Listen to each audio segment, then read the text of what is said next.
Darren, thanks so much.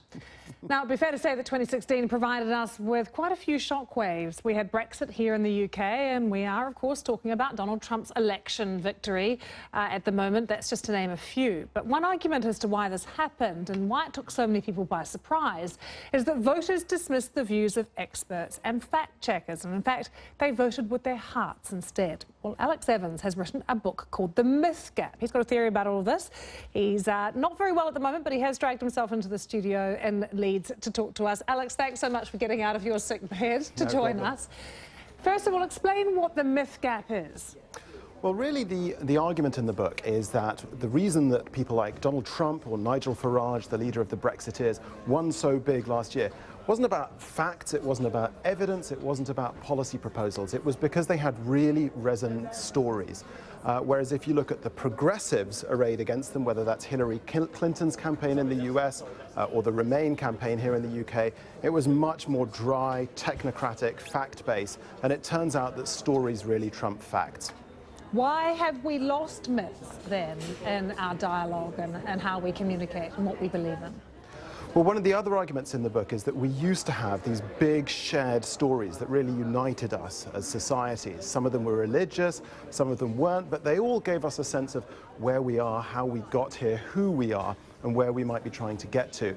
But over the last 50 years or so, we've really lost those kind of stories.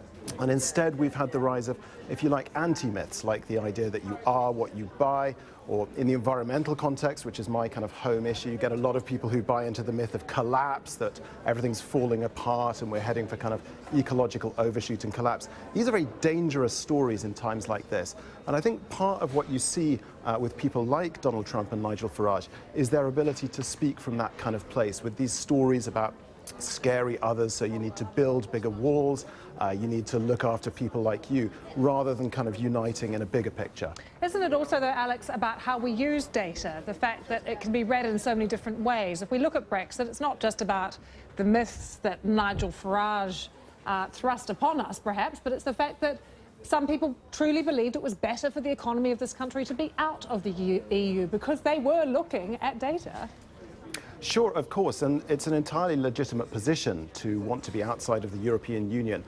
My argument isn't with people who are in favour of reform of the European Union or indeed leaving it.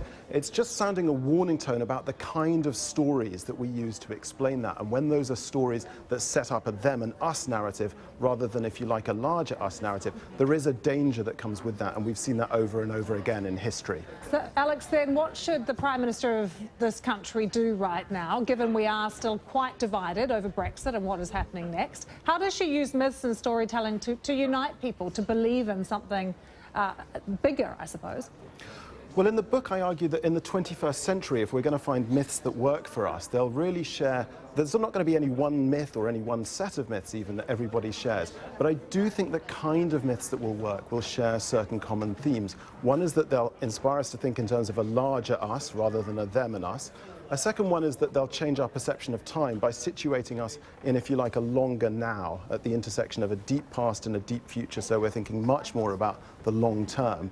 And then I think a third thing they need to do is prompt us to think about a different good life, a different idea of what it is that we value, so that growth is less about how much we consume and more about kind of growing up as a species and actually acting in a more responsible way. Yeah, it'll be interesting to see what happens in these days and weeks ahead, particularly in the US as well. Alex, thank you so much for joining us, talking about the myth gap there and how we need myths in our lives rather than just data and facts.